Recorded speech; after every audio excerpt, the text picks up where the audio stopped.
Hello, everyone, and welcome to another episode of Observable Flutter. My name is Craig Labenz, and I'm your host. And today, I'm going to be continuing work on a project that I began 2 weeks ago, left off for 1 week for the U.S. holiday. And we'll be resuming today. I'm pretty excited.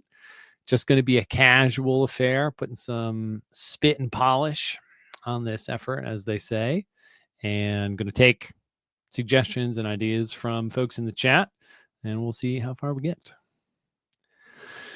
But before we do that, do recall that this is the Flutter community, and we've got a high standard for ourselves. So let's continue to meet it. All right. I don't think there's much else. Not a lot of other preamble. There's two big Flutter events happening right now. There's FlutterCon in Berlin, and nope, I already got it wrong. There's FlutterCon in New York, and there's IO Connect in Berlin. So I think maybe some of our usual suspects are going to be out today, will be unavailable. They're, in the real world interacting with each other. Losers. And it might be a little more of an intimate affair for us. So I'm looking forward to it. Good to see you all. Hello. Hello. I was wearing a yellow shirt until about 1 second before the stream, but my lighting setup is such that it's really balanced for me wearing a dark shirt, and it was like getting blown out, and I couldn't, it's like it looked like I was wearing a light myself. So I had to change. It was a Firebase shirt. I was excited to wear it, but had to change. Okay. So to begin, let's start by recapping what was accomplished last stream, and then we'll figure out where to proceed. Last stream was all about just getting stuff working, and today is going to be about polish and like actual. Okay, can this microphone stay in the correct place, please? Today is going to be all about polish and doing things in real ways and not just duct taping technically functional code together. That Flutter t-shirt is fire. I appreciate that. It taught me that interestingly, teal is very close to green, according to my chroma key settings. So that was interesting. And then also, I've had it for a long time, and there's a few holes in it now. So I would like a new one, but I don't think they're handing out this color anymore. So I'm stretching this out as much as I can because I do quite like this one, even though the nicely contrasting teal F is not visible with the chroma key of OBS. All right. So you may recall, and if not, don't beat yourself up too much about it. That's the point of the recap. That last stream, I was attempting to build a tool that could watch the Flutter. Oh, I deleted this API key. So I'm going to have to make a new one. I'll do that off stream. And maybe the first thing that I'll do is inject this API key in a serious way, because this was probably the first peak sin that I had in terms of duct taping stuff together, is putting an API key just directly in the source code file. That's pretty funny. So that'll be the first thing that I do. What are we doing today? So continuing 2 streams ago, and I was building a tool that could watch the YouTube comment stream and do this exact functionality of having a chat message overlay. The idea being that I could stream then straight to YouTube and not rely on StreamYard, which is very good for a lot of things, but compresses your variables. Compresses your, I'm reading everyone talking about variables in the chat, compresses your video feed a lot. So I could have a much clearer video signal on Observable Flutter if I didn't go through StreamYard. I'll always go through StreamYard when I have a guest. I have no idea how else I would how I would have a guest and composite our video feeds together and all that stuff. When I don't have a guest, I think I technically don't really need it. So that's the exploration. I've read that API keys are not secure when stored into .env files because later they get still written out to the native app code. Does the Flutter team recommend any other way? So this is a genuinely deep field and topic. So API keys, I'm going to bring this back up. We'll break this down bit by bit. API keys are not secure. So that kind of functionally, or like broadly speaking as a sentence, API keys, of course, can be secure. They're not secure or like insecure on their own. It's a matter of where they exist, right? And how you secure them. Now, client-side applications that require API keys have this fundamental problem. But it's not the API keys' fault. It's the client applications. It's the nature of client applications. Like web applications have this. If you're, build something in JavaScript, games would have this. There's no technology that gets around this if your client needs to have an API key. And that is that API key can be reverse engineered no matter what you do. The bytes are in the app somewhere. If it's a web app, like the string is in the JavaScript somewhere that is sent to the server or sent to the client, and there's no way around that. And so if you have an API key that the client needs to hold and use to make network requests, then it's very important that you limit the power of that API key.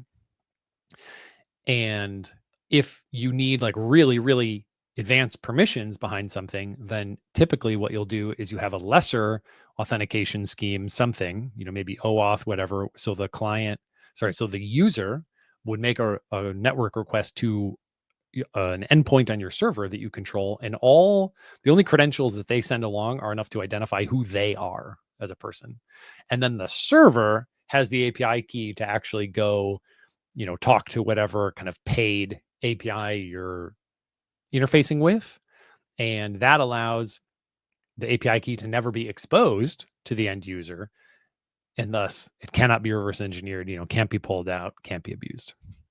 So yeah, never trust the client. That's right. Always validate things server side. Yep. Hey, wait, I thought you were at IO Connect, or maybe that was just one day. Folks, we're in the company of royalty today. This is our Lord and Shader, Hanan. How you doing? I pronounced the R a second ago because I have a smooth brain. But Hanan, so good to see you. And thank you for being one of the tip of the spear fellas on Liquid Glass and Flutter. So let's get rid of this API key. Now, if I was building this for real, and I'm going to try to clean up this client side code quite a bit, but I'm not going to make a server or anything. So this will still be half baked for the API key. I'll just not expose the new one on stream, but this would presumably be a paid API at some point, or I would be making this app to distribute to other people. So the API key would not go in the client side app ever. And I'd probably have some proxy on the server that was pulling down the comments, or maybe a user supplies their own API key. And then, it's just kind of stored in memory for their session on their computer, and like no one else can steal their API key, and then the client could pull it directly. So you could do that. I don't think I'm going to build that either. Or maybe we could have an opening screen that accepts the API key and then launches you into it. That actually is not a bad idea. IO Connect was amazing. Great. Yeah, I saw you in the big group photo. And what? First of all, I did not order it. But I'd love to see. That's amazing. So I messaged him on the other day with a description of an effect that I was looking for, and asked how difficult he thought it might be to do in a shader. And apparently the shader now exists. Let's see, the folder icons in my code editor, I don't know, but let's find out. Also, if you search in the extensions for like icons, it'll come up. Yeah, nope, not file utils, although that's also great. We'll get there eventually. In theory. There we go. VS Code icons. This one.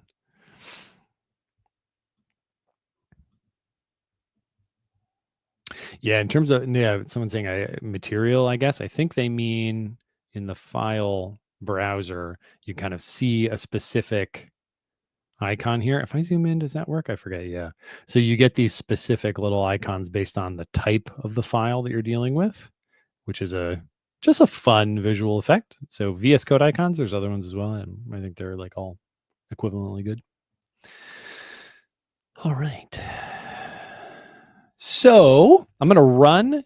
Oh, no, I have to recreate the API key. Again, I'm going to do this off stream. So please remind me to go back after I'm done doing this. And actually, I'll stay here. Maybe I'll do it on my side monitor. No, I'll do this. All right, sorry, folks. This won't be great television for a second. All right, I'm going into the Google console. Google cloud.console.google.com. Is that what it is? Nope, probably console.cloud. Yeah, there we go. All right, now I need to make an API key again. Where was that? I'm regretting having deleted the API key. I should have just disabled it. Here we go. Enabled APIs and services. No, oh man, I don't even remember where that was. All right, I'm going to come back to the screen so we can figure out together where I even need to go to find this. So I started this with the. Let me make a new window here. I was using the cloud Dart YouTube v3 API, and I think this pointed me to something. Oh, where did I even find this? Oh, client libraries. Could be this. How do I get that API key? I didn't really struggle to find what I was looking for last time. Of course, now that everyone's watching, I don't know where the... Oh, this is promising. All right, let's go let's go back into the cloud console and see.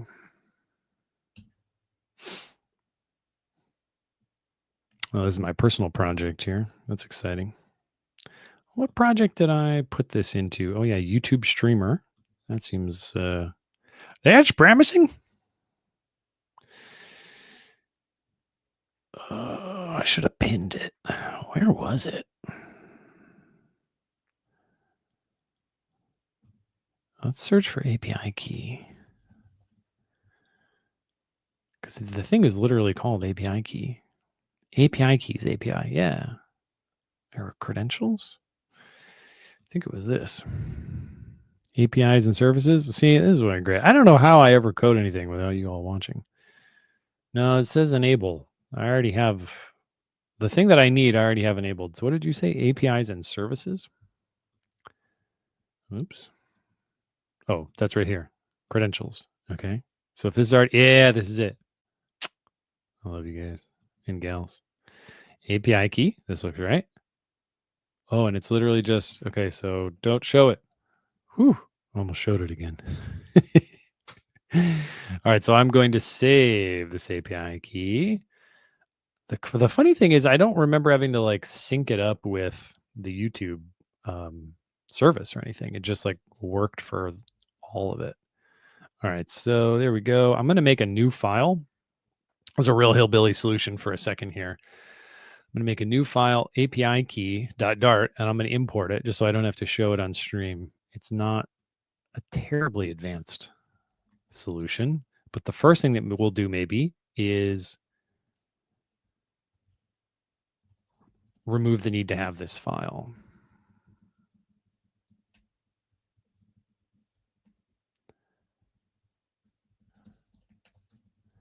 API key .dart. All right. So where am I? I'm in the YouTube watcher. Oh, I'm in CLI. That's not even the right place. Okay, I have to hide it again. 1 second. I'm not good at my job. This screen. Here we go. Okay, I've been in the wrong file the whole time. API key.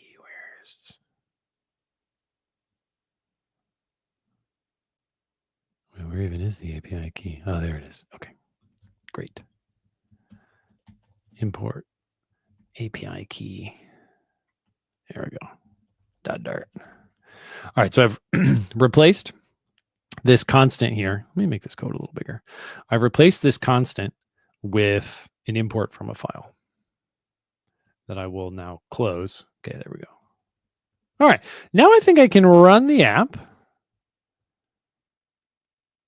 Oh yeah, I don't care. I think I'm going to get rid of the whole CLI folder because it has run its purposes, or it's served its purpose. It's run its course. There we go. Good stuff. Now let's run the app. And I think I have to give it a YouTube video ID as well. Yeah, the video ID. How did this work?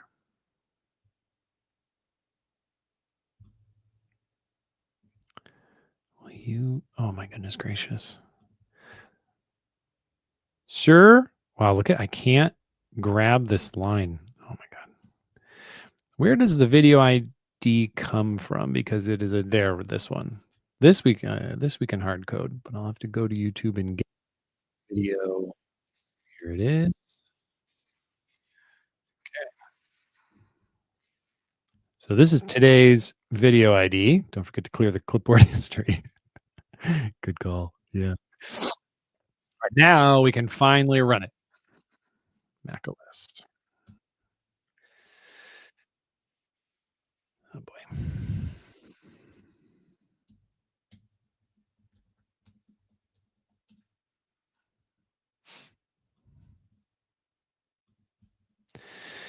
Let's see. Hi, Firebase Dynamic Links is deprecated. Can you make Observable Flutter Dart server for social media share link?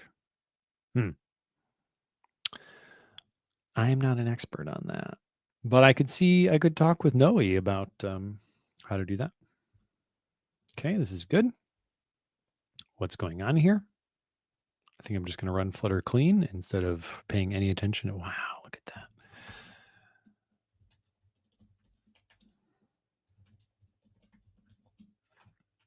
Fingers crossed. Oh, yeah. It's teal, which I wouldn't have guessed. It's like not very close to the standard chroma key green. I wouldn't have guessed it would have gotten keyed out this much, but here we are. What are you going to do? All right, we're downloading. Wonder what I'm using that uses CocoaPods. PubSpec. I'm put anything in here that uses CocoaPods? Oh, Path Provider. Why are we using Path Provider? Oh yeah, to write the image. That's the whole point. Oh, son of a gun. Oh, I know it did work. Okay, that's weird. No, it's oh yeah, polls every 5 seconds. There we go. Okay, so we've got all of our chat messages, and now I can. Let's see. Is this from the bottom? Yeah. So this is the most recent message. No code works after Fridays on the first round. That's true. So this selects not the greatest UI, but there we go. Look at that. When I press save image, it writes it to a file in a spot where OBS is looking for it. And then it shows up on the stream and it's kind of clipped by my name. I don't know why that's even there. I kind of want to get rid of that. And then I can clear the image and it deletes it. And OBS then stops showing it. So this is the duct taped together version of this app. And now let's make it not so terrible. What the thing I remember folks talking about last week, and is fairly obvious, is like you should just be able to click one of these things on the right. There's no I don't think there's a ton of value in having this on the left.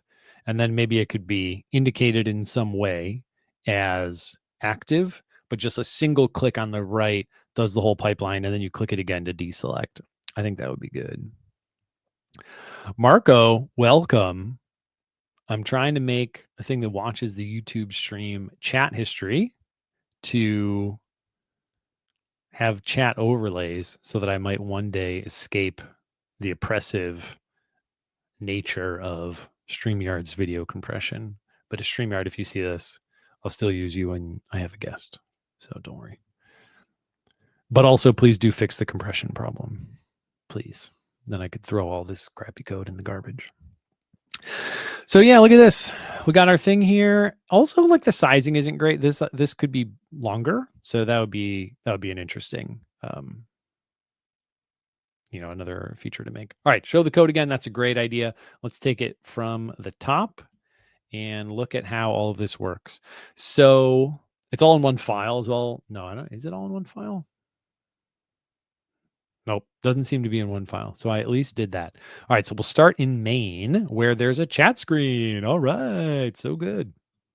A thin main file, that is what you want.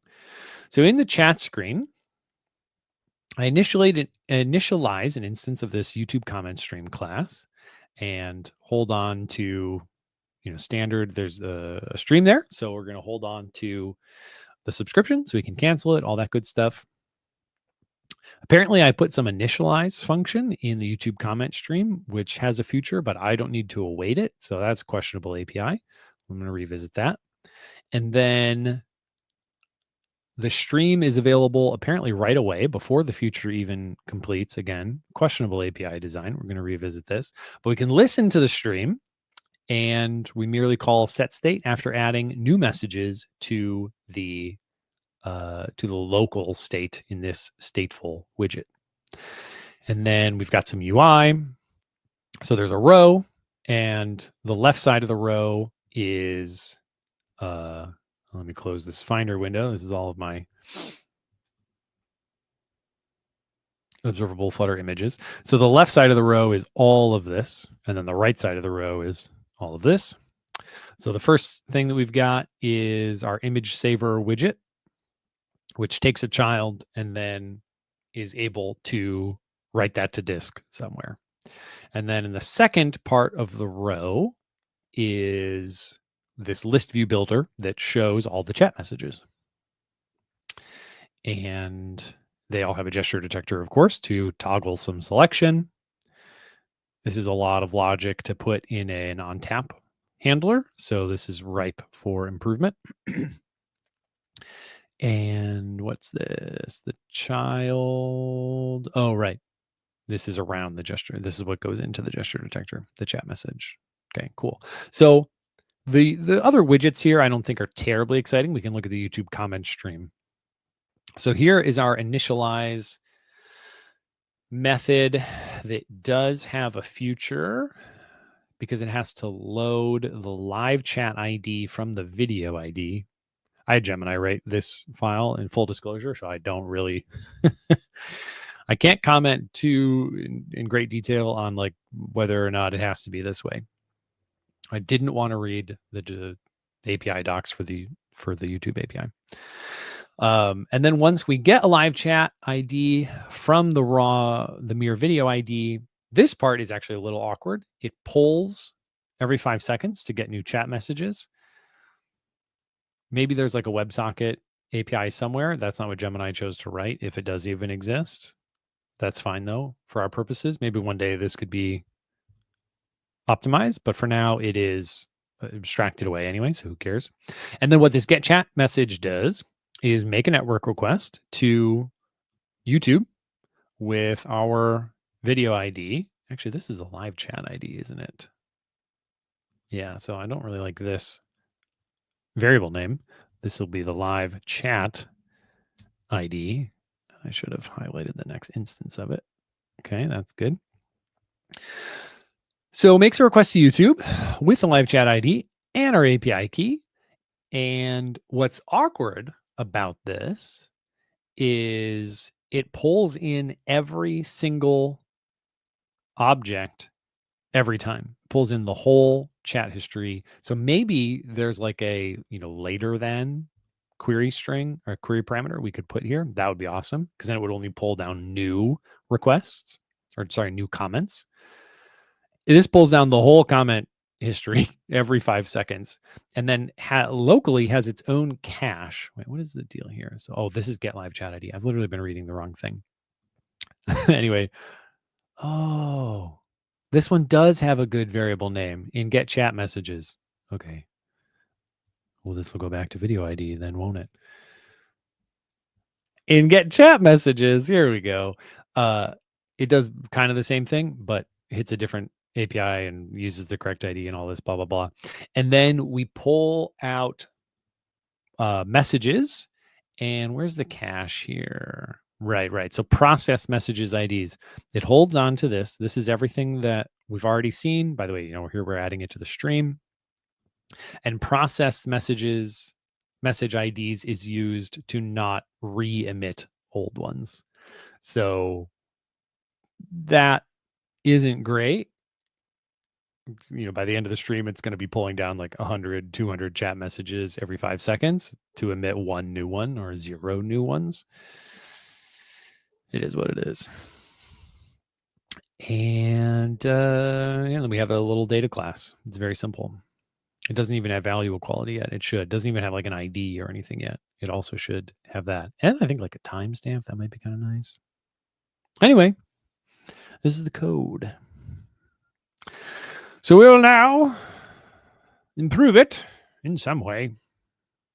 The first thing I kind of want to do, I don't like this initialize thing, because I think exposing this future that doesn't need to be awaited is just confusing. So I'm not going to do that. So I'm actually not going to use async await, I think, for this. I'm going to use .then. Can you believe it? So this will get the live chat ID, which should be, a string probably. Yeah, of course. And we'll do this. Why are you upset? Because it's a nullable string. Okay. And this will all go in here. Great. Now initialize does not need to be awaited, which I like because I found that to be awkward and confusing. Cool. Improvement number 1. Ship it. Now, let's maybe do, what should we do? We've got the UI change option of just having the panel on the right and single clicking a thing, having that go through the whole flow. Could add like an actual bit of state management to this. I think I'm going to start with that. We could have a little code structure as well. All right, let's do some code structure. I'm going to make a new folder called screens, and then I'll have a barrel file in it called screens.dart, and we are going to export the chat screen.dart. Here we go, looking good. Oh no. Maybe we'll just call it chat. That'll be the screen. I don't know what I want to call it. New folder again, chat, new file, chat.dart. And now let's put chat screen in here. And what else do I need? Image saver. So maybe I'll add another new file. No, let's add a new folder of like all the widgets that are just needed for this screen. These widgets aren't going to be anywhere else in our app, at least for now. So the chat bubble will go in there, and the image saver will go in there. And that's pretty good. Oh, and then we could have like a data folder. No, not a new file. New folder, data. And in that, we'll have data.dart. And this will get our YouTube stream. We'll go in there. Maybe we'll put our block in here in a second as well. Okay. So data is going to export YouTube comment stream.dart. Chat is going to export chat screen.dart, and it's going to export data, and it's going to export widgets/widgets. Except I need to put the barrel file in here. New file, widgets.dart. And this will export the chat bubble and the image saver. So now let's close a bunch of these files and go back into the chat screen and update some of our imports. So here we have screens, chat, and this can just be chat. And then I think we can get rid of all of this. Oh, I kind of want to use shadcn as well. Yes. Okay, after I reorganize this, definitely using shadcn. I've really been enjoying using that. And actually, in my personal project, I've been using the shadcn_flutter package. So maybe today I'll use the other one, shadcn_UI. That'll be exciting. Craig, could you walk us through error handling and how you've handled error and retry logic in the case of a failure? Well, I haven't handled that yet, but when we add state management, that would be the time. So sure, that's a great idea. We'll add some error handling. All right, what else we got here? This is looking good. This is looking good. Yeah. See? Yeah. So what do we want to do first? I think I'm going to add the block first, because then as I restructure the UI, it can talk to new, it can talk to the block. So we'll do that. New file, and I'll just call this chatblock.dart, which will be exported by data. Chatblock. Okay. Pubspec.yaml. Let's add a dependency. Oh, you know what? I realize I don't have the pubspec assist. There we go. Yes, I do trust. Having met in person. Okay. Now we can add, there we go. That's way better. Flutter block. And I actually haven't looked at Flutter Block 9. I was still using Flutter Block 8. So we'll see if there's any breaking changes that I'm not accustomed to. So we're going to need a chat block. And this is going to take, actually first, let's import package, Flutter block, extends block. Oh yeah, we do this. So let's get the, see what types we need here. Why is this not doing it? Okay, so it's event first, then state. I can never remember. So that'll be chat event and chat state, which don't exist. And then this needs a super constructor, which takes the initial state. Okay, so now next thing, freezed. Pubspec.yaml. So we need to add freezed annotation to our dependencies. Then we add to our dev dependencies freezed. And now we need to add to our dev dependencies build runner.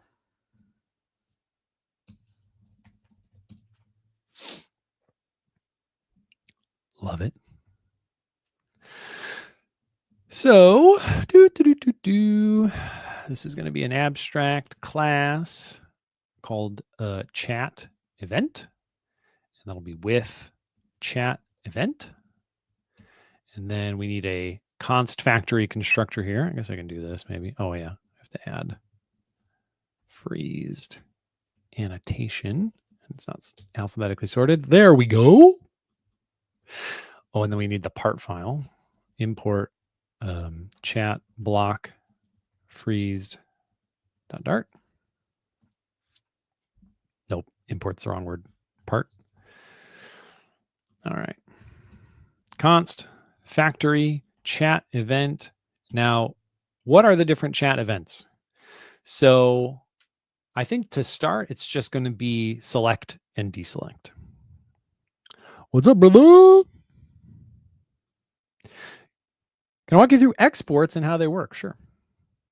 So normally if you import code, you get the code that is defined in that file. You do not get the code that that file imports.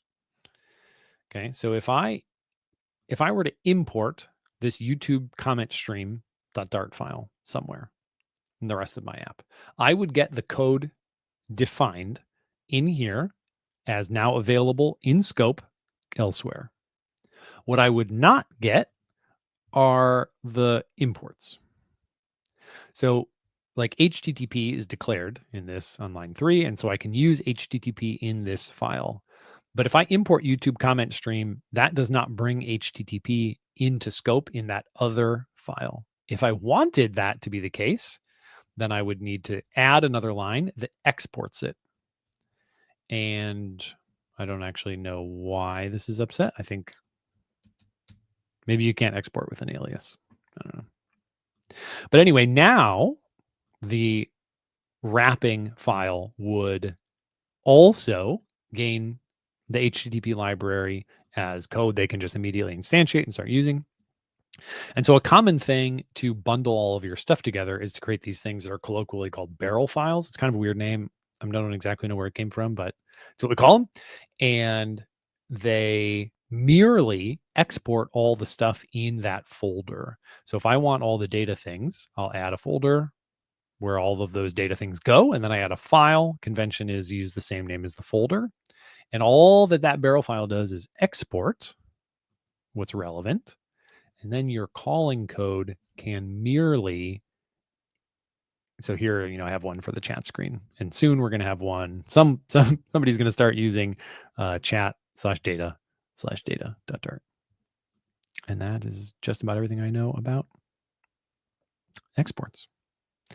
Someone says close the controller. Yeah, well, that's a good idea. Did I saved the subscription to close it? Okay, I did. Wait. No. I see what you mean. This is in the YouTube thing. Okay, yeah, we do have to add a dispose to YouTube itself. Yeah, you're right. You're absolutely right. Okay, so we need here a dispose function. Actually, close tends to kind of be the way that people write this. It's like dispose is for, will you come back here? .close, see, the controller is also called close. For some reason, state classes on widgets, it's called dispose instead of close. I don't know why. I've actually never thought about it before. So now I just have to call this file, which will of course happen in the dispose method, where we will say YouTube comment stream dot close. Great. Good call. Very nice. All right. So we were talking about select and deselect. And these chat messages hopefully will get IDs. If not, I'm going to use the UUID library and add them myself. So this will be the string ID. We have to redirect this to a thing that doesn't exist yet, but that'll be select chat message. There we go. And now we need a deselect. And actually deselect probably doesn't need an ID because that will just deselect the selected one. We don't need, that would be redundant, I believe. Okay, looking good. Now we need our chat state, and I also use freeze for that. And I think that that's nice. It's really nice the bigger the chat, the bigger the state class gets. Oh no, this isn't abstract. I want to use sealed here. Using sealed is what allows for exhaustiveness checking when you use pattern matching against events. And we'll see that upcoming, and it's really nice and wonderful, and I love it. So now we're going to have, for this one, because there will not be multiple subclasses of chat state like there is for chat event, I'll just name it abstract. I'm never going to exhaustively check against state. Class chat state with chat state. And here I will simply have one constructor. Also, I want to get rid of this. So this will be const factory chat state. And the difference here is because I'm not going to have multiple named subtypes, the actual name that I'm going to use is just chat state. When I instantiate or whatever, anything, a chat event, I will use this other name. So that's why these don't have an underscore because they are a subtype. And so they need to be part of the public API. They don't actually technically need to be part of the public API. You could do it differently, but I tend to do it this way. The chat state, on the other hand, will not have subclasses. And so there's no name here. And so the class that it redirects to, which is generated and you don't think about, that has an underscore because I just want to use the official name for it here. So all this will have, by the way, is a string, which is nullable, and that is the selected chat message. There we go. There is a tiny chance that we could run. What's going on here? Oh, well, speaking of errors that we could handle, the socket seems to have failed, or oh no, it's not a socket. Well, the network connection is failing for some reason. Maybe because I'm moving code around. I don't know. So let's run build runner. Dart run build runner builds. Sounds like a tongue twister. It'd be nice with data classes in Dart. Yeah, I think they're still coming, even though macros aren't coming, which was like everyone can have their own type of data class. They're still coming. There's a much more targeted approach to that problem now. Any specific reasons you choose BLoC over RiverPod? No, I think RiverPod's wonderful, but I came from a React and Redux background before getting into Flutter. And so BLoC is extremely similar to the Redux pattern, and I just really like Redux as a pattern of state management. And so I like BLoC. Hid the API key for no reason. Go, because it was in the logs. Well, that's the thing, right? It's not secure. So I still will be disabling it at the end of the chat, because if I was going to really release this software, it would involve, wait, why did this fail? I have never seen this error before. Oh no, it didn't fail. Whoa, did it fail? I've never seen output of that nature before. No, it didn't fail. The file exists. Oh my goodness. I've never seen it look like this. Interesting. I know there was some really big optimizations done recently on Build Runner, and it is possible that those optimizations changed this output. Anyway, if I was going to actually release this software, it would be a bring your own API key situation where a user would add their own, and thus there would be no need to hide it. So yeah, we're kind of living in fantasy land there. Macros would have been nice. Yeah. See, I don't think dealing with generated code is a pain. The generators itself can be slow. But I've really taken inspiration from like the VGV folks that they just aggressively have sub packages in their apps. And I like that and do it as well. Do I know why the original effort to add macros was discontinued? I do. It was discontinued because it seemed to have unbounded complexity, and the folks working on it made the honestly very hard call to say, we've been working on this for years. We still don't have an end in sight, and it's time for us to work on other stuff. We haven't delivered any value to anyone for years of working on macros, and it's time that we do that.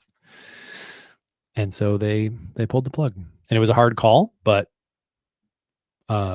if you trust their analysis that the end wasn't in sight yet, then you kind of have to trust the call as well. So, okay, we are generated here, and that's great. Now it is time to use our exhaustiveness checking on these events in the next thing that we do in a a Flutter block, which is call the on method. Now, I like to do this a little differently than most of the documentation. So what the documentation would recommend is that you call on once per type. So you would say like on event, and then you give it a type of event. So you could say selected chat message, and then that takes a handler that would receive an event. Am I misremembering this, or has it changed in block 9? The method blah blah blah void function chat event is declared with 0 type parameters, but 1 is given. What is declared with 0 type parameters, but 1 type is given? All right, I'm going to stop trying to guess what this documentation looks like and just pull up the latest Flutter block. Oh, I can't use incognito. That's so funny. Okay.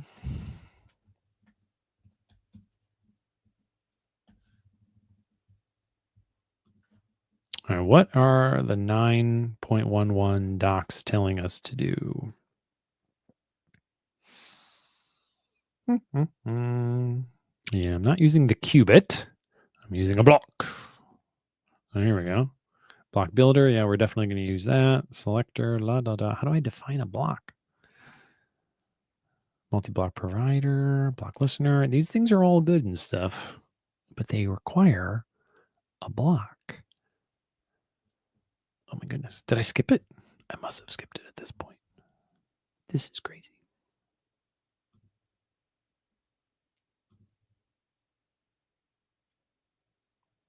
Do load.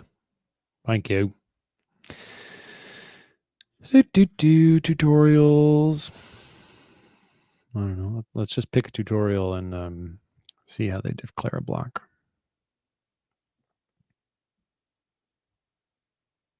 This is some incredible documentation, even though I haven't found what I'm looking for. There is so much here. Yeah, so the state, yeah, so you can see here, no, you can't because the font's really small. Oh, wait, folks are just telling me. Oh, it's that I thought it was going to be the emit thing, but that's not what it said. Yeah, see, this is actually what I was thinking as well. But the argument type blah blah blah can't be assigned to type chat event. Let me just actually go. Maybe I call on. I don't know if I'm actually. Oh yeah, on event. Do I just? I think I'm doing it wrong in this way. On.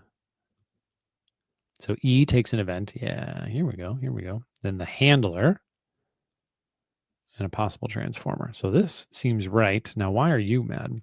Chat, selected chat message isn't a type, so it can't be used as a type argument.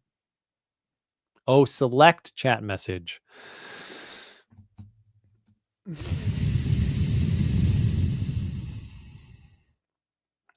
Anyway,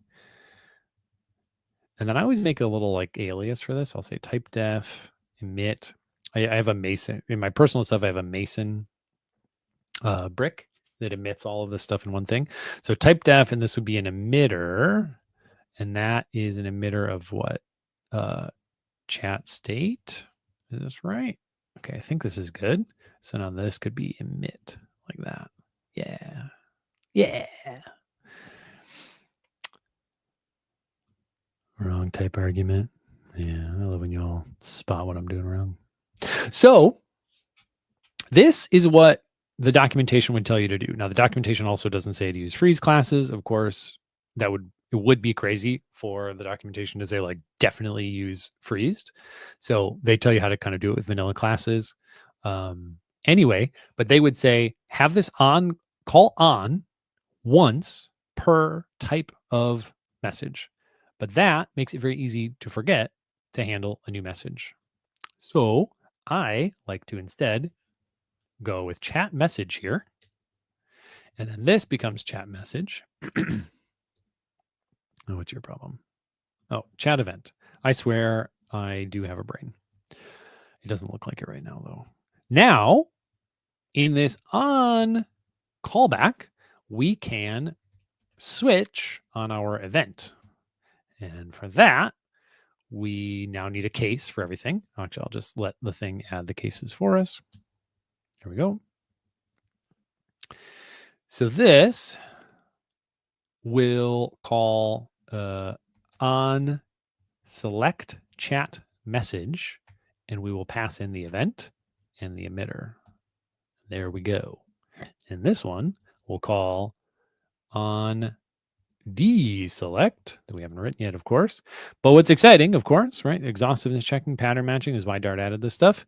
If we were to add a new one later, represented by having just deleted one, the switch starts to fail and says, bruv, you did not handle deselect chat message, which is just lovely.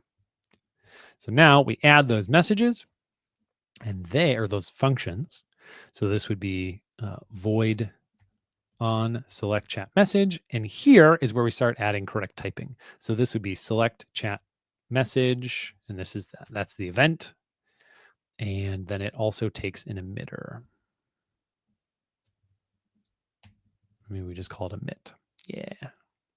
There we go. And this now becomes this. Woohoo. Now we can call emit. And what we need to do is set the selected chat message on our chat state from the event ID. So this is state.copyWith, a freezed nicety, the copyWith method. And so our ID here is event.id. And that's actually not called ID, it's selected chat message, but we should call this ID because it's not the whole object. See, now I'm wondering, should I also put all of the chat messages in this? Probably. But that'll happen next, I will say. And then the second emit that we're going to have is to null this out. And I'm going to rerun the builder because I changed the name of this parameter. Delete. So I think after this file will compile. Which sounds like the start of a limerick. I'm a bit outdated. Does freeze annotations still need build runner? Well, freezed annotations doesn't, but freezed does. And if that's not still true, then I'm more outdated than you. Do you know how to decompose blocks? When should we use one or two blocks? So I generally just use one block per page. I don't really... No, wait, I do often have like an app level block for like app state that shows the user login and the current route and stuff like that. But it is yeah, I think you can get pretty far. You might have like one or two or however many app wide blocks that hold like really intense global state that everything needs. And then I just generally keep it pretty simple and do one block per page. I could imagine really complicated pages that could benefit from two blocks. But then you can listen to like one block can listen to another one, or it could even just listen to the same source as the first block. You know, like what is the first block listening to? The global app block. Well, maybe your like authentication repository that is telling you when users log in and log out, or log in and log out. And then you could have an app state block that listens to that and emits changes. And another block could listen to that. Or it could also just grab the singleton authentication repository and listen to it directly. There are valid reasons to do either. What happens if state goes between multiple pages? I would expect that state to be held in the data layer and have both blocks just load it from a shared data repository that is global for the lifetime of the app. And personally, I use gedit to fetch those data repositories. Since you have a new context, you'll have to pass it down to the constructor, or am I wrong? Where, which new context are you talking about? Can you say a little more about that? Yeah, one person is mentioning the use the return pattern on the switches. The thing is, this function doesn't actually return anything. Now we can do return and then we can get rid of case. That's true. And then we do the arrow. But we're not actually returning anything. So I don't know what's better. Like making it unclear that we're not returning anything. All right, what? Oh yeah, we do have to rename this. That's not how you do it. All right, now our file has no errors. Can you believe it?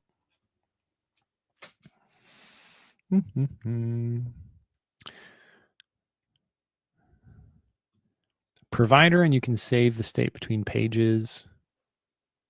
So I have this talk that I want to give called All You Need is a Data Layer, a cheeky name based off the Google AI research paper, All You Need is Focus, or Attention. Sorry, all you need is attention.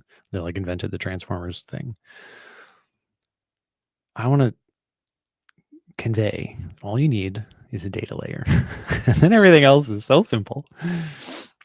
Okay, let's write some more code here. So this chat block is looking pretty good, and it is now going to be time to oh man, I know I'm going to ultimately, let's just do it right away. I'm going to put the YouTube comment stream, the way it will be accessed and everything is going to be straight out of this block. So we're going to have, I'm going to import data.dart. And in our constructor here, after we call on, this is where I'll initialize the YouTube comment stream, which is currently happening on the widget itself. Yeah, look at that. We don't, that's crazy. So we'll have a final YouTube comment stream.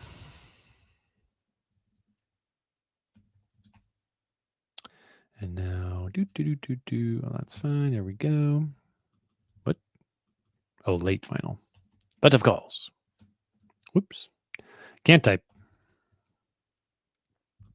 Okay, that's great. So now in the chat screen, I can get rid of this. I'm going to start creating problems for myself that the refactor will ultimately solve. And now basically we just take all of this code and put it here. Great. And then we'll also grab the subscription. And we'll declare that as a variable. We have to import Dart async. And now in the close method of the block, close, there we go, nice, nice. We will close the subscription, cancel. And I think that's actually like a feature itself. Well, the receiver can't be null. What did I put? Late, not nullable? Okay. But I think cancel is an async method, yeah. So technically, do we need to await that? And now we close. What else did we do? In the stream, we close the stream as well. Sure.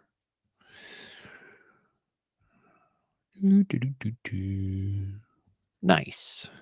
Nice. So now we can get rid of this whole dispose method. And we can get rid of selected chat index. And we can get rid of init state. I have a feeling this isn't even going to remain a stateful widget. What with the lack of state. Because I am also just going to pull out the chat messages. Of course, I'm going to do that. The block is already holding the watcher. So the chat messages will have to go here. So in our state, we will now also begin to have, this will be a required list of chat message objects. And this will be messages. And let's give this a default value. of empty list. Okay, I think that's good. Now we run the builder again and read what y'all have been blabbing about. Copy with method can be used to update a value as null. Yeah, this is a super good question.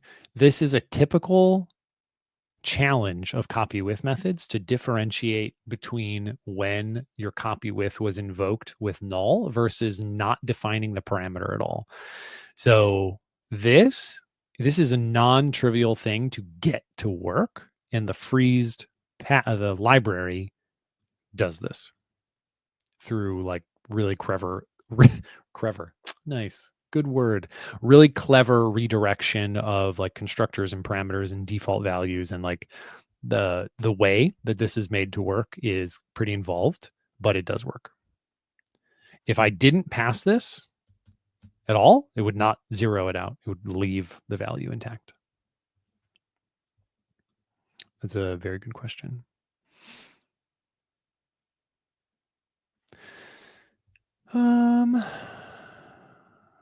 Build runner is slow as project becomes more complex. Can this be resolved? I heard that we can use Melos, and that's one way around by segregating. Yeah, so Melos is good. Multiple packages is good. And also build runner itself has just had a big refactor for performance. So you can test that against the master branch, master channel, and see if it's better for you. Is the data layer stateful? Can be. Certainly can be. Yeah, you can use Hive, SQLite, something like that, and then kind of fetch if a request is unfulfilled. Yeah, I've been working on a package for this that I use myself, and maybe it's time to share with folks. Okay. So in our initialization here, we don't need to call set state. Instead, we need to add a new message. We are add a new event to the block that doesn't actually exist yet. So let's add that event first. So this will be const factory chat event, add new message, and this will get a chat message. And the thing will be called add new message. Great. Let's run the builder. Okay, so now we can add that chat message here, or chat the event. My brain has completely scrambled the words message and event. And especially because we have events that include messages, I have no chance. So I'm just leaving it up to you all to untangle what I say, figure out what I meant. So we're going to add the event called add chat message, right? How could that be confusing? And the new message is there. And once the builder is done, that should work. Why are you upset? Add chat message says isn't defined. It's like, oh, add new message. Again, I can't remember anything that I've just written. So add new message, we'll add that event. And there we go. But the reason that I like to use freezed, and I did this on purpose. This could be a single, we could do this, huh? The reason that I like to use freezed is I've just added a new event type called add new message, and I have not included it up here, and I'm being warned, which is just wonderful. So this will be add new message, and the function that we call will be on add new message. Look at how wonderful this is. And here we'll actually declare that function method, I guess, technically, on add new message. Add new message. And what we'll do here is probably have to be a little, this will be a little sad. So this will be chat. No, what do we call it in the state class? Oh, I didn't add it yet. I did add it. Messages, great. So messages is going to equal state. So this will be a list of chat messages because this list is not going to be modifiable from state.messages and then add to it event.message. Does anyone know, is there like a better way to do this? This is what I always do. I don't know if I'm going around the block to get next door.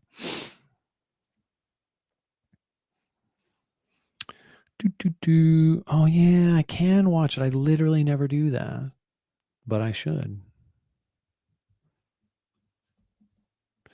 So I'm gonna do instead of build. Yeah, I think it's watch. I don't know why I never watch. All right, what does the next thing say? So it's the sealed class in the generated code, I guess. Oh, wait a minute. There was someone that was talking about the new context or something earlier. Is this that? Yeah, it was you, Logo Feud, who said, since you have a new context, you have to pass it down to the constructor. No, you said a handful of things, so this may or may not still relate to that. Anyway, the sealed class, I presume actually you were talking about the switch and the exhaustiveness casing or exhaustiveness checking. Yes, the sealed class of chat event is why that works. Yes. Well, freezed uses them if you use them. So if I take sealed off here, then this will stop working. You don't have to declare your freeze classes this way. Okay. Add Ness. There we are. Typing's a good idea. Typing things correctly. So, okay, I think this is like vaguely correct. Something like that. So now we can go back to the chat screen. We don't need you. We don't need this to be a stateful widget. This is now going to be a stateless widget. And we are going to, oh no, it has to declare the block.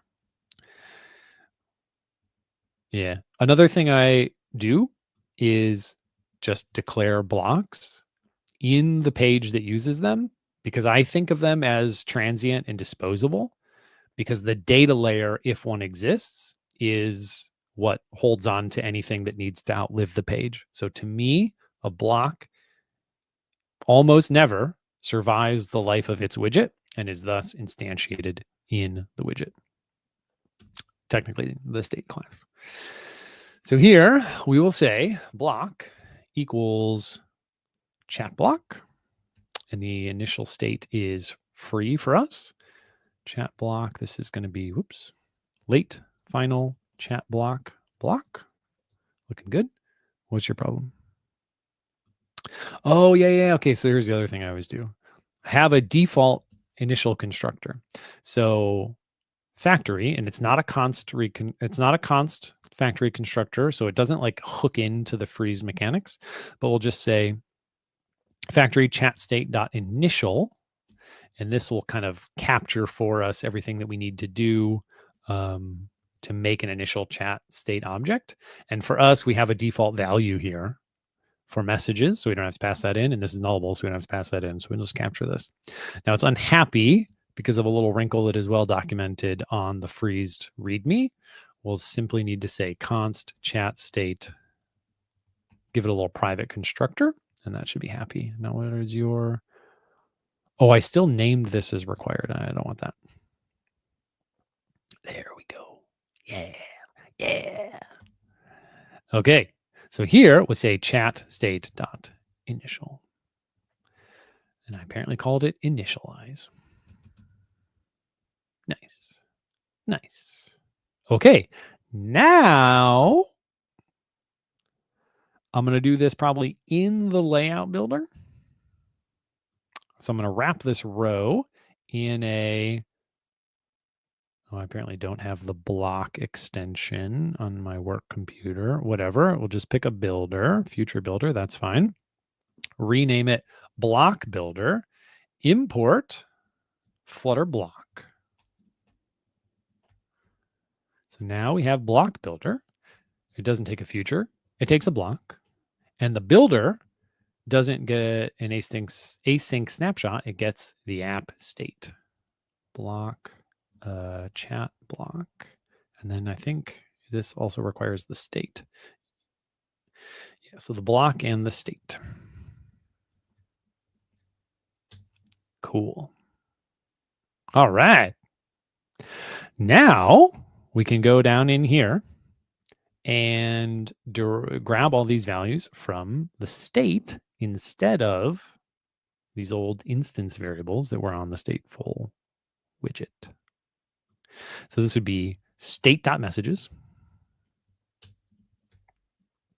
And this would be state.messages. Looking good. Now, selected message index is selected chat message ID. I do like that more. I don't really want to deal with indices because if something gets deleted, right, that could be awkward. So I'm going to stick. How do we want to do this? I think I want this to actually be like a map as well. See, we need all of these messages as a list for the builder, but it would also be nice to. Oh wait, no, I don't think we need it as a map. Yeah, that's okay, because what we'll instead of. What does this do? Oh, this is the toggle. Yeah. So this part gets easier, but then there's still a couple other things we have to change. So we'll say if state.selected message ID does not equal null, then, so that means something is selected. Now the question is, are we clicking on that message now, or are we clicking on a different one? Because if we're clicking on that one, then we need to deselect. If we're clicking on a different one, then we select that one. So if state messages index.id, and there is no ID field yet, so I have to add that, equals the selected ID, then that means we are reselecting, or like re-clicked or whatever, the selected message, ergo deselect. And now we can add to the block. That's not how you call that. Block.add const deselect chat message. That's good. And if it's not that, then we select the chat message and we pass in state.messages index ID. Invalid constant value. Indeed. Indubitably. Ooh, don't you love when a line just fits in right on the thing? Are you able to ask questions? Yeah. That's basically the whole point. It is. Is it good to create controllers inside widget methods? Sure is.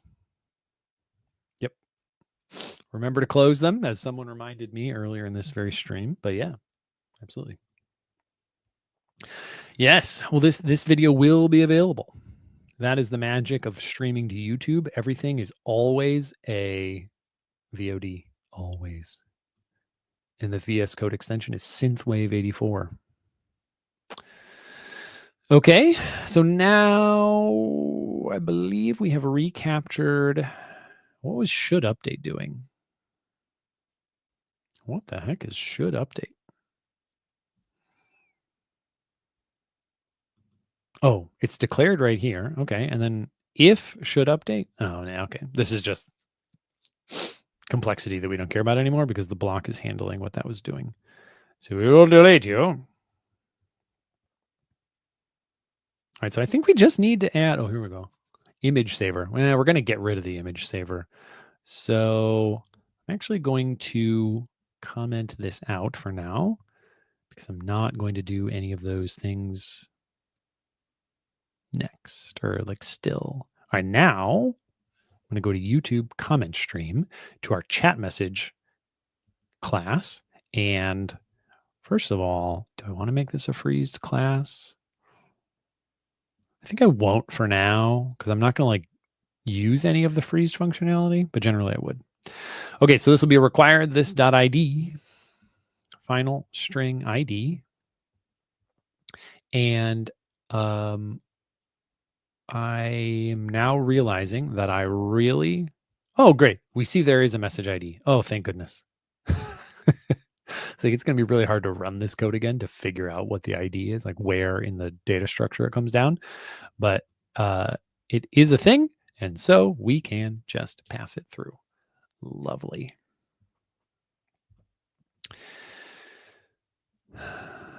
Yeah, I know. There's a lot of problems.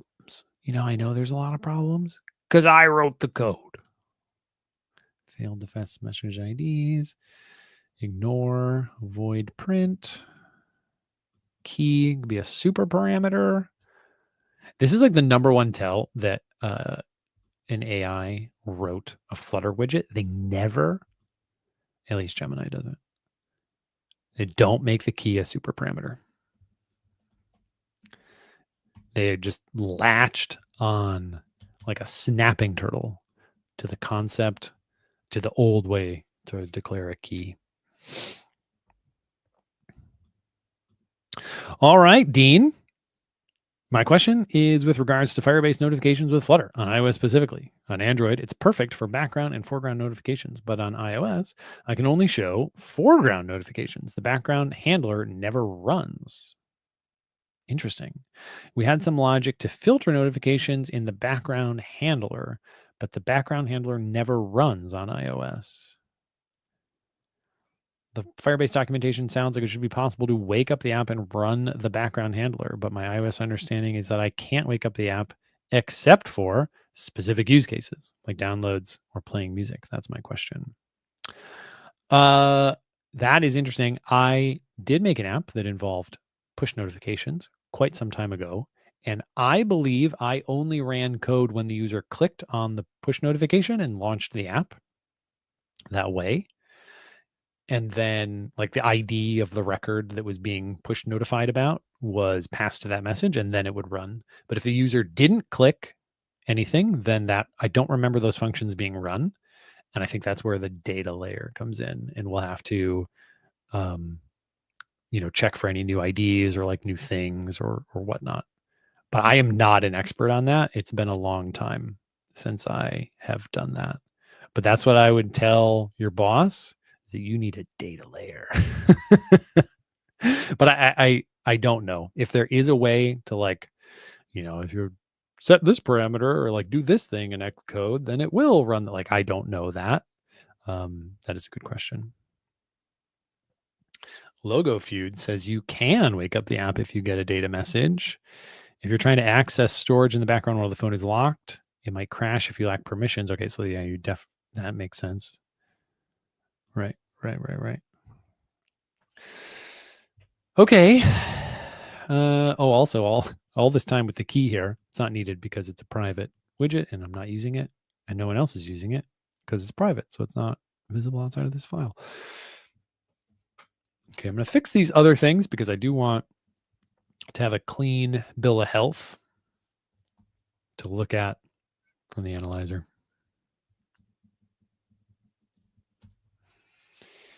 Don't invoke print. Oh yeah, I actually don't care about that anymore. Initial file does not exist. That was some debugging from last week. They took the images from me.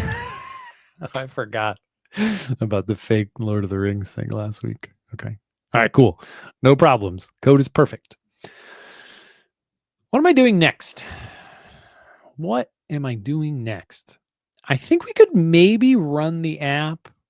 The left side is not going to exist, so I won't be able to click on anything anymore, but we could see if stuff runs. Let's try. I will make a new folder. CD into the app directory and run the app. Try to clone the project this weekend. Good luck.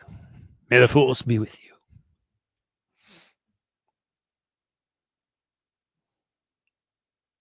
Also, that reminds me that I'll have to commit and push today's changes. I had other dreams for what we're going to get done today, but I think if I get the app running again and it is merely, I've just added this state management, that will be a really nice win. All right, now I want to learn what's going on here. I see Dean White's getting a good answer. So I would filter on the background unless you really need it on the front end, on the back end, not background. That makes sense. It's possible on the back end. If it's possible on the back end, do it in the back end. Yeah, totally agree with that. Okay, cool. This is running and there is no selection. The sized box limiting it to half of the width is still there. That's why it looks really silly. But this is pretty cool. This is good. Nice. So now let's add the selection part back in. So I'm going to close some of these windows that don't matter anymore. And in the chat screen, because this is now going to have the full width, let's get rid of this sized box. Whoops. There's not what I meant to do. Okay, that's good. So refresh, and that should just be the whole window. But it's going to have to reload. Oh, there's a problem. Oh.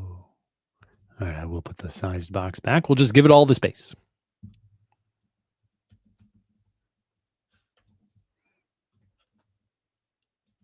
Look at that. Look at that. So good. So good. Oh, I wrote this cool render object for my project the other day. Maybe this could be a good stream one day. It was a render object widget that shrinks. It's kind of like the auto size text library, except that doesn't use a render object. But what this widget did was shrink the text so that it would fit on one line. And what I needed that for is like my scoreboard showing the user's score. As the number gets bigger and bigger and bigger and bigger, I don't want it to wrap or overflow or anything. I just wanted the font size to like scale down ever so slightly so that it always fits. And that was a fun render object widget to write. And I actually watched my own build show episode because I didn't remember what to do. But that was cool. Maybe we could do that one day. You are on TV. That's true. Mom, I told you I'd amount to something. So let's look at this selection stuff here. How do we want this to work? So first thing we'll need to do, I think, is indicate the selected widget so the user knows to what to deselect. Also, let's add that auto scroll. How does that work again? Maybe we have to do it with the scroll controller or something. All right, I'll do it later. That detour was swiftly rejected. So once something is selected, then we want to indicate it, and that would be down here. So I think we just have to pass an isSelected parameter that doesn't exist yet, of course, but that will be that the state selected chat message ID equals state messages index ID. Great. And in the chat message widget, we will have a new parameter. This dot is selected. I didn't notice that that was not a named parameter. Oh, okay, I made it named. Good. You don't want positional Boolean parameters. That's confusing.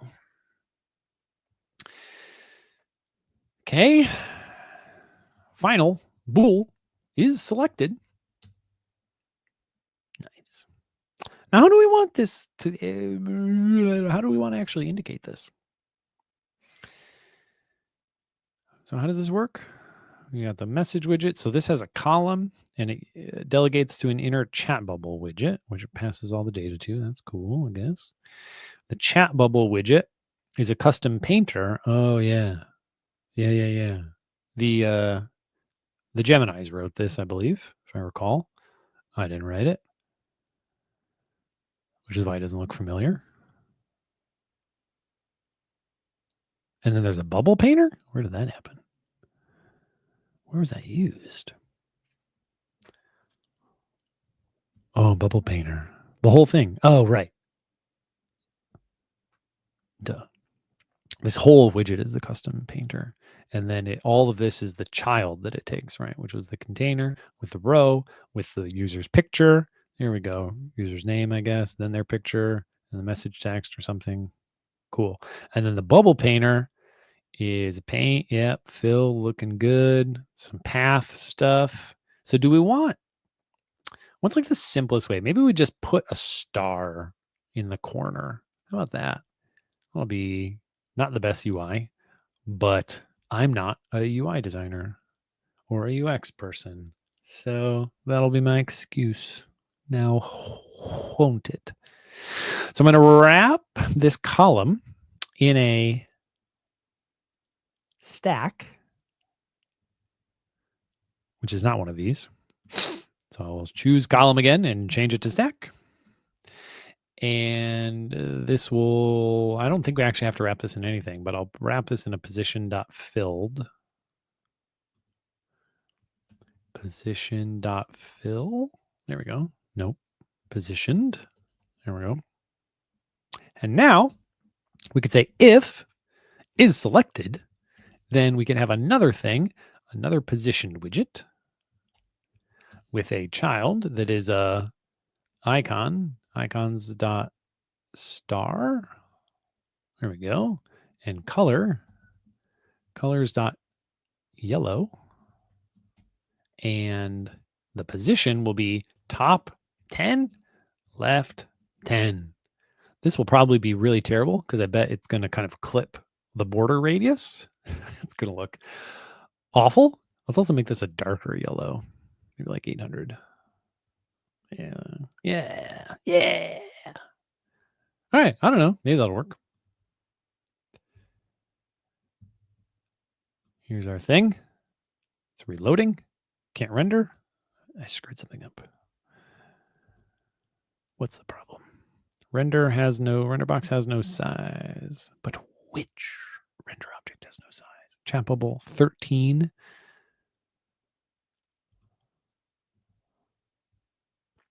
The stack has no size. So where do I use this? What are you in? You're in a list view builder. I don't know. Should I just wrap it in like a layout builder?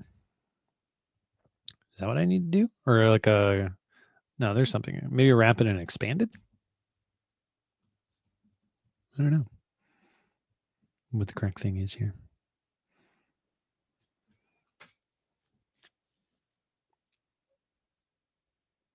This doesn't seem to be better now, does it? Parent data type. Flex. Okay, so expanded is the wrong thing because that needs to like go in a row or a column or something. We are in here. What are we in? We're in a gesture detector, and then I think this is just the child of that. So we're in a list view. So it's probably like, is it that it was having unlimited height or something? I think it's, I'm gonna get rid of this stack again and read the error message one more time. This is where the enormous readable font size is really fun. I can't read both the terminal and the code at the same time. Glad y'all are helping each other out on these push notifications. This is great.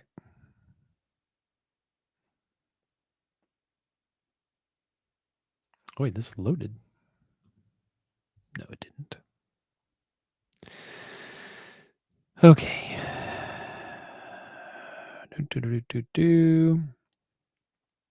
Following exception was thrown during perform layout. Yeah, size.is infinite. Okay, it does help to read the problem. Either the assertion indicates an error in the framework itself. That's not the case.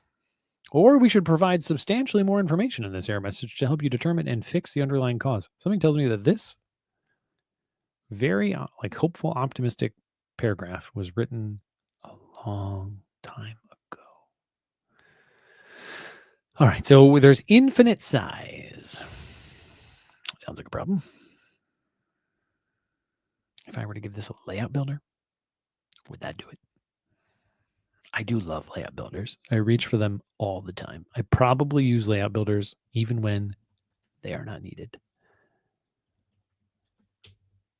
So now then you can get a sized box. Or constrained box or something. I don't know. Height. Constraints dot max height. Width. Constraints dot max width.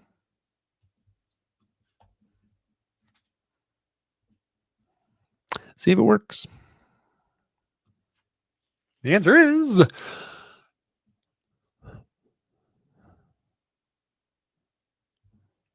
still didn't work. Infinite height. Box constraints force an infinite height. These invalid constraints were provided. Wait, box constraints forces an infinite height. Oh.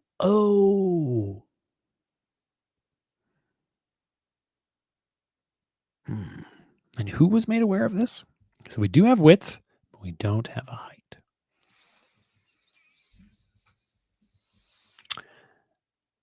Oh, this is awkward. What is the right way to do this?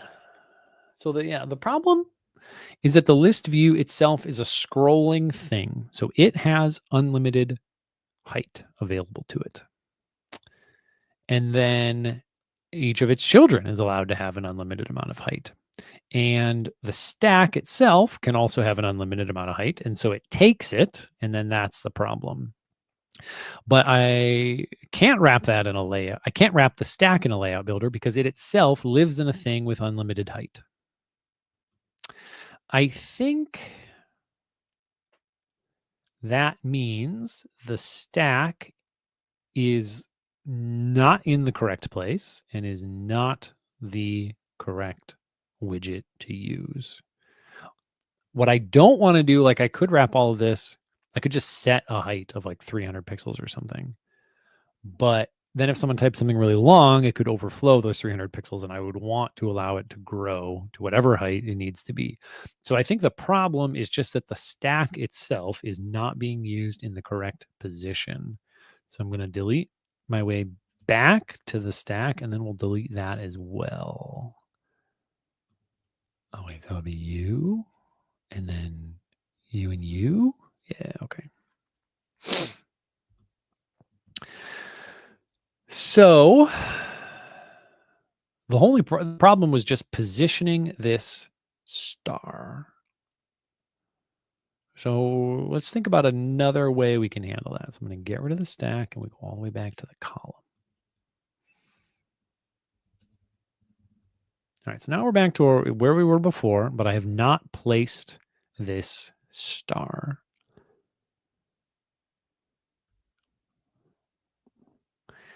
So we could pass it into the chat bubble, which is just a custom painter.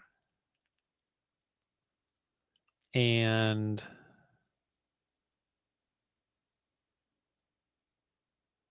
probably it can't have a stack, I don't expect. That would be quite funny. Can it? Can you have a stack?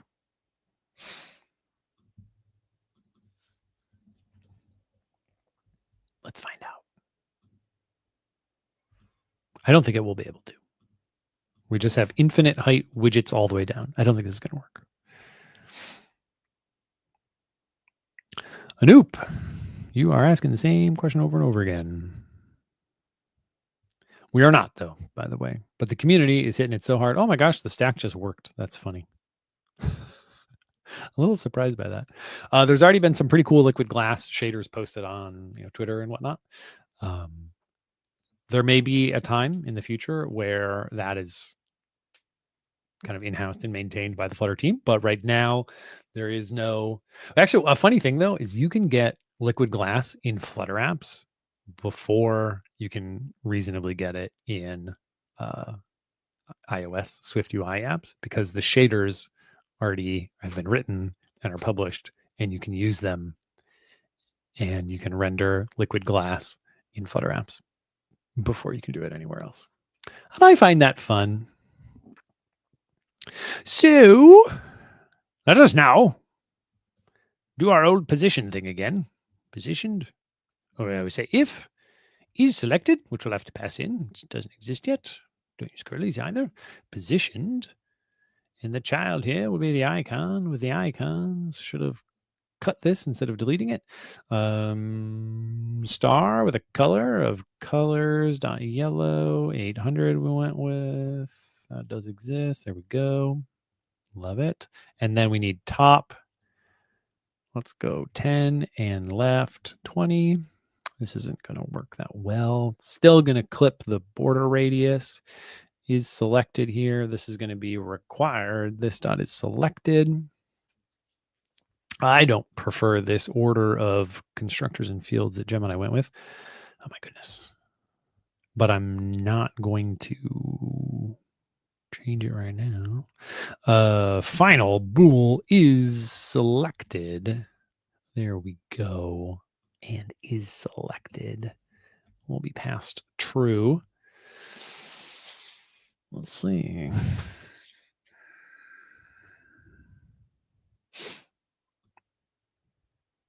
Oh my gosh, that's so funny. I just got a security announcement. Chrome will relaunch in 59 minutes. Thankfully, I'll be done streaming by then. But boy, would I have been annoyed if this had come up before. All right, let's see here. Back to the app. Click. Nothing. Great. Love it. Why didn't it work? I'm going to go into the chat block and just kind of log our messages. Yeah, I mean our events. Print. Event.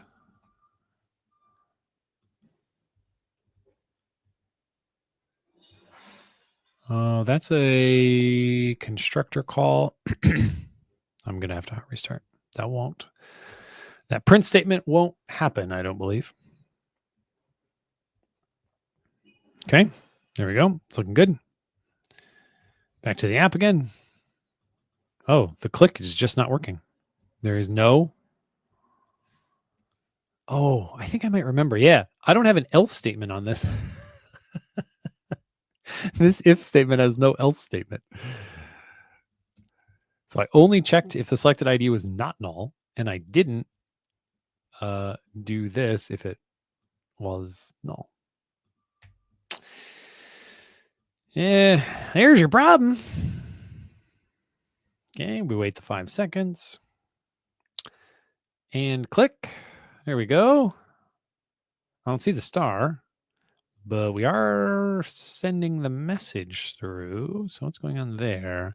I did add a block builder. Yes. Yes.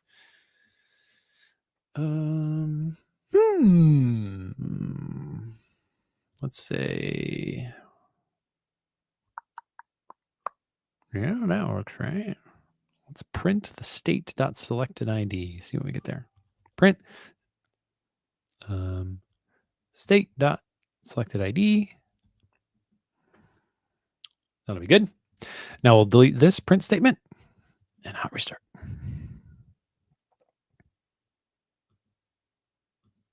Stacks first element will be at the bottommost, right? No, that's not how stacks work. Stacks will put everything in the top left unless you position them, and it is being positioned. But it's possible that he's off. No, I think we should be seeing it.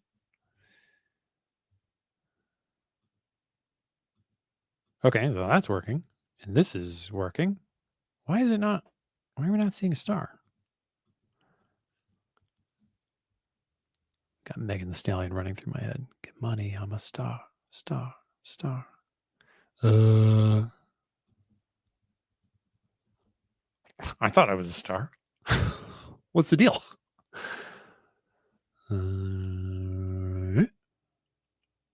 So, all right, I have a crazy idea. Sometimes I debug things in like the most silly way possible.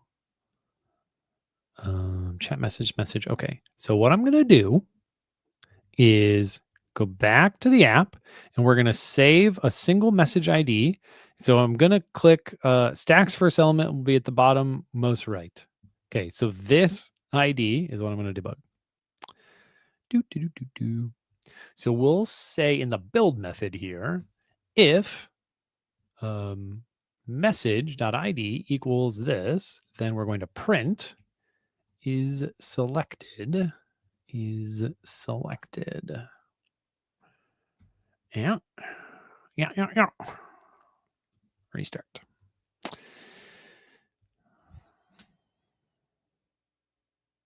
don't think I need you anymore. We don't need you. Where's that print statement? Don't need you anymore. Back to the lab again. Stacks first element. Here we go. True, false, true, false, true. It works. Whatever I did wrong is going to be so silly. It's going to be so silly. Wait a minute. Why don't we just change the background color? How about that? Then the position of the star won't matter, and we don't need the stack. A duh. What's the problem here? I don't know. What's your issue? Expected an identifier. No.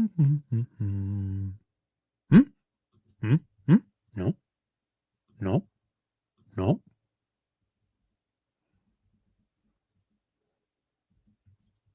right. How many widgets do I have to get rid of?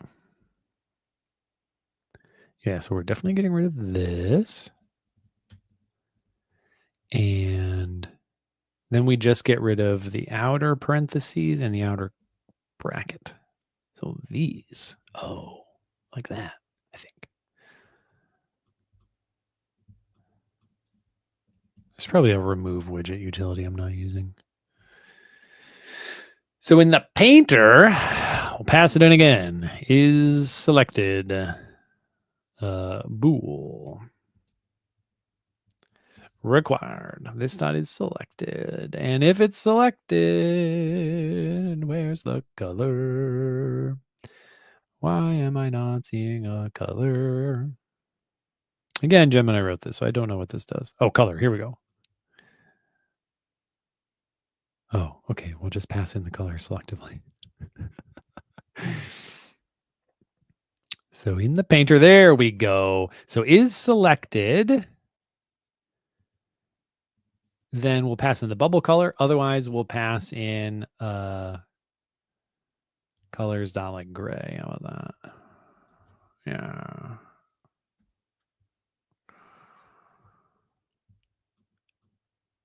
Star is below the bubble per z-axis. You're right. This is better anyway, but you are totally right about what was going on. And if that's what the other person was saying, put the star at the end of the stack.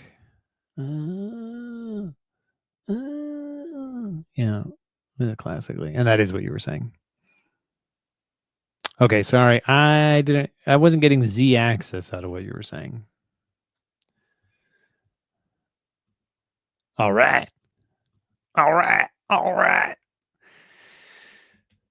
Now, the image saver. Image saver. So this is a scenario where,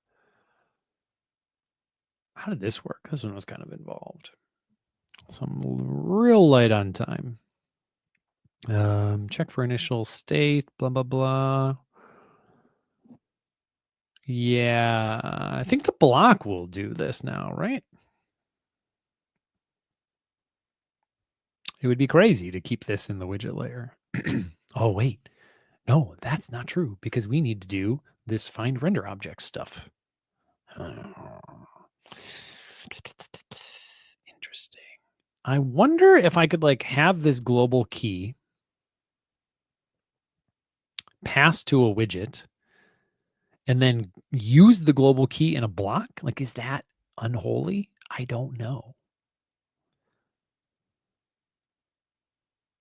Let's try. So the global key is now going to be, this is like, I don't know, I mean, this is maybe a really bad idea. So this is going to be the image saver key, which will actually have to go in the block page because the block is definitely not going to import the widget. So chat block, you're going to get this new global key. Okay. Oh, but then am I going to have to import like widgets to here? Yeah, no, that's crazy. I won't do that. I won't do it. I won't stand for it.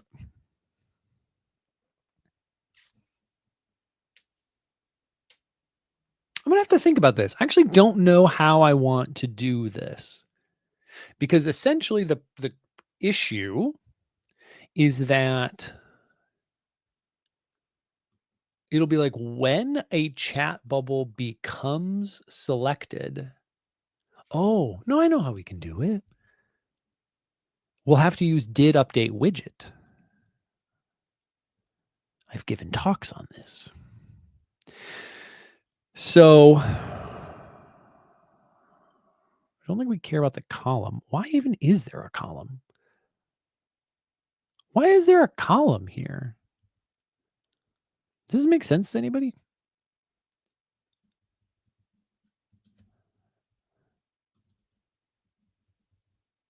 Isn't this going to still just work? Oh, there's an error. All right. Oh, undefined name global key. All right, sure. I'll bring this back for now, even though it ain't sticking around for long. So refresh. Yeah, that column looked pretty pointless. Come on. Oh, they're long 5 seconds. Okay, cool. Oh, the column was making it not have full width, which is probably not the best way to do that, but I'll bring it back.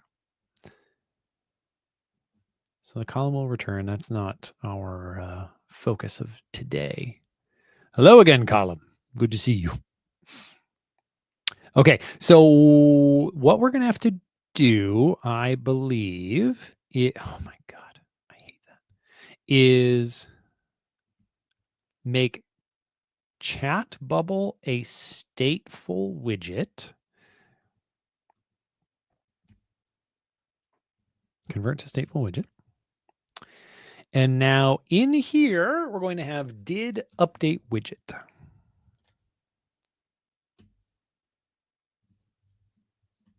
Did update widget. That's good.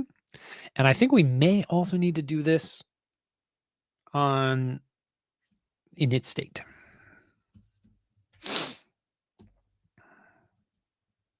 Okay. So here we're going to say if widget.is selected, then, and this will probably never happen. Actually, can the widget even be selected on its first render? I think I'm just going to log that this is really unexpected. Print.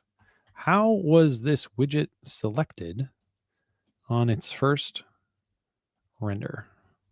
It doesn't make sense.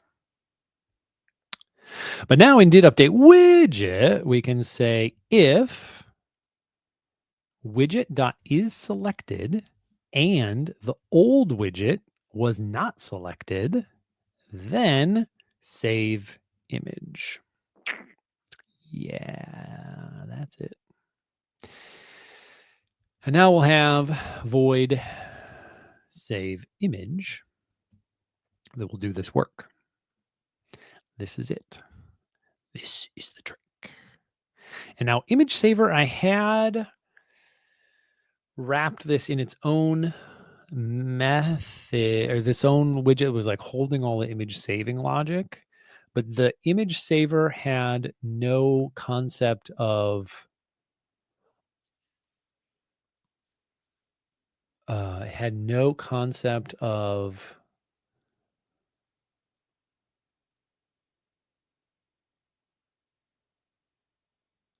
like doing it. Oh no, it had the button press. That's when it was happening.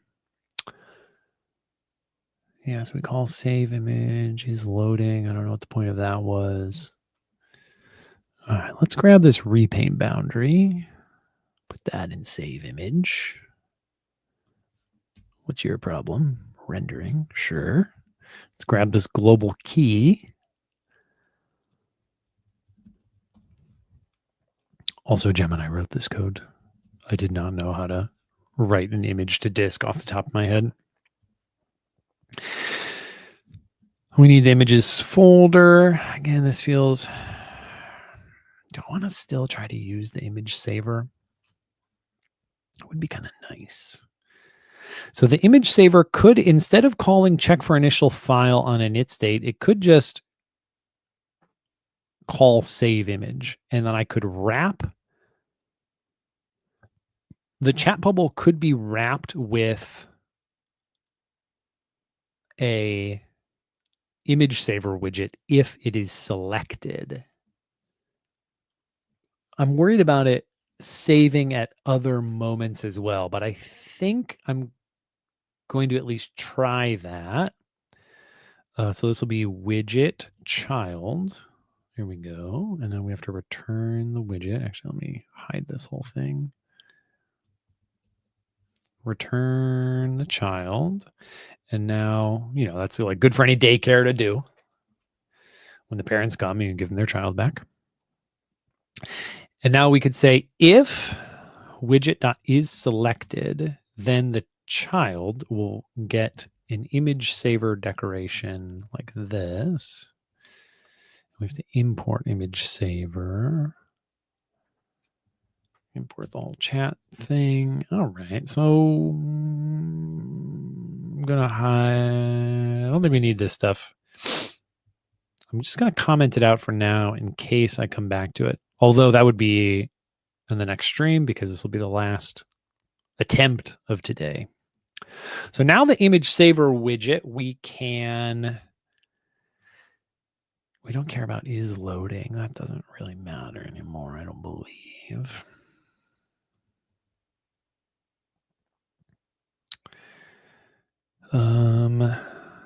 Check for initial file. How much is this going to be important? This was like how I was detecting selection before. So I don't think I care about this. I'm just going to try to call save image in init state. And then, yeah, so this does this, blah, blah, blah, blah, blah, blah. Gets the bytes, writes it. He's loading. Again, don't care. Oh, we get the snack bar. Sure. I don't know. Let's try it. If he's loading, yeah, I don't really care about that. If the file exists, I'm not really detecting whether the file exists anymore. Oh, that was just to show a button. Yeah, we don't care about that. Oh, I don't have any way to delete the image.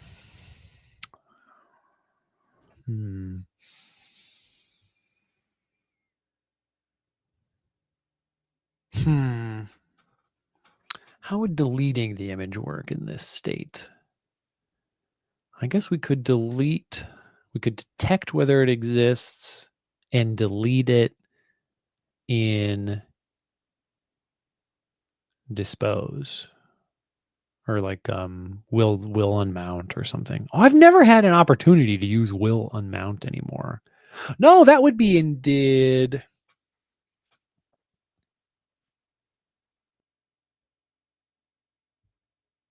It would still go in image saver on image save unmount, dismount, whatever.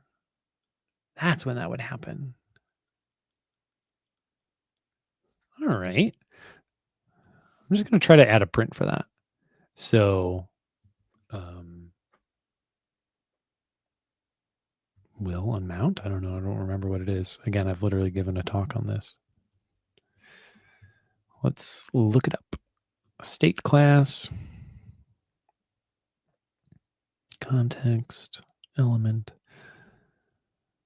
init state, did update widget, reassemble. Oh yeah, this is the method that makes hot reload work.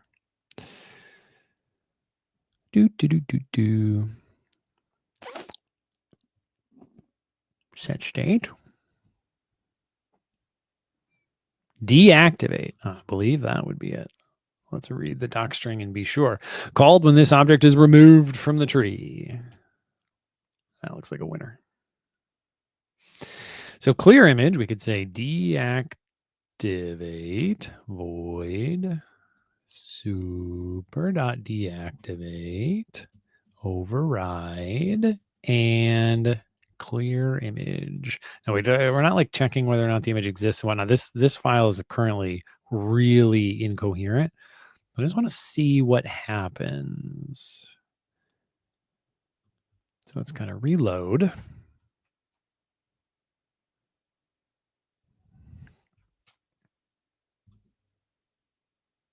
All right, so something happened and it crashed.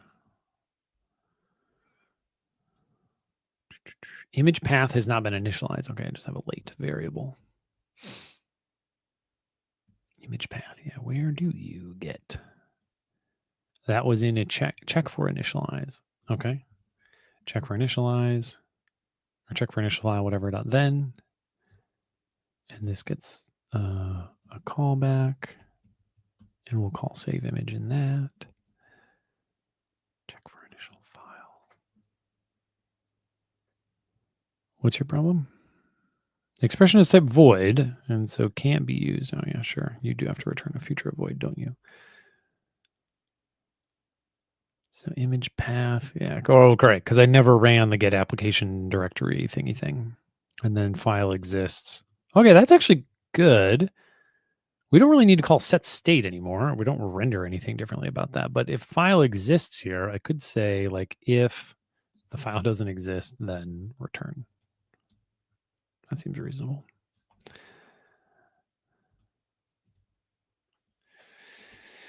Do.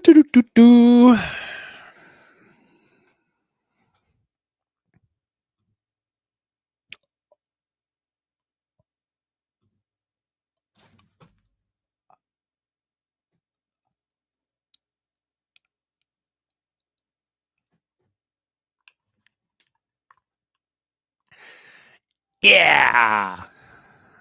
All right. Now, there's probably a lot of bugs here, not limited to, but including the obvious error message that was printed. Set state called after dispose. Yeah, we don't even need to be calling set state anymore. This doesn't render anything specific. So set state, I will just get rid of everywhere. Are there any other set states? Yep. All right. That's not bad.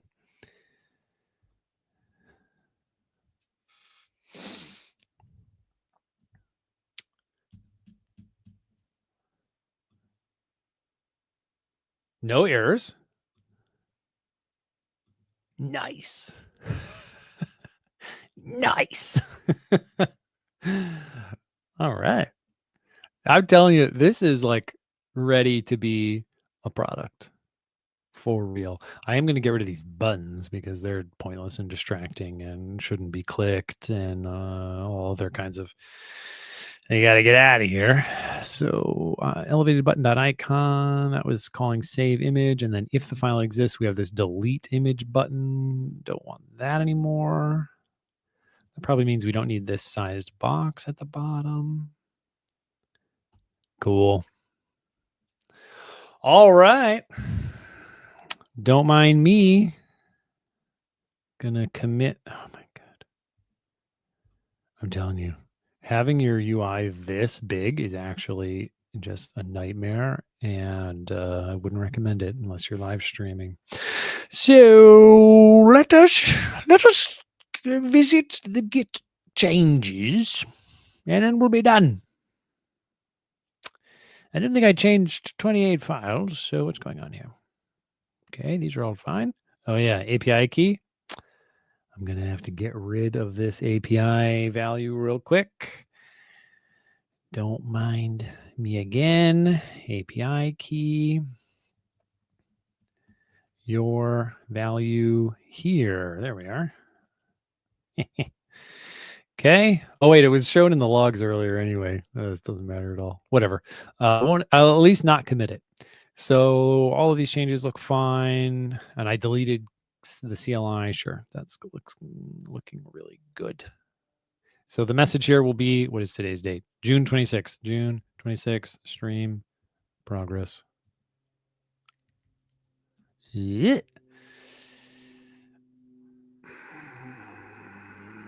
Most fun. Git push. So this code is all available at GitHub, Craig Labenz, Observable Flutter. Is this it? Yeah, here we go. It's a rich repository. I just started it, so I've got like why are you not doing anything? It's not getting bigger. It's not scaling. I think my computer is like freezing. Anyway, I've got like 2 years of Observable Flutter not here, but the last 2 projects are here, and I'm going to try to push everything that I do from now on to this. All right, folks. Dan, you can brag about that. I don't know how cool other people will find it. Like, don't be surprised if you tell your friends and they're like, cool, Dan. Yeah, no, that's really neat. But obviously you're going to want to tell them all about how great Observable Flutter is so they can come participate too. Folks, that will do it for today. Thanks all for joining. Thanks for all the great ideas, the troubleshooting. Your participation means the world to me. I appreciate it a lot. Next week is another US holiday, so I will not be dialed in on Thursday. But then the week after that, I expect to be back. I have no idea what I'll be doing. Maybe it'll be more progress on this. We'll see how well I remember the code at that time. But until then, everybody, have a great one.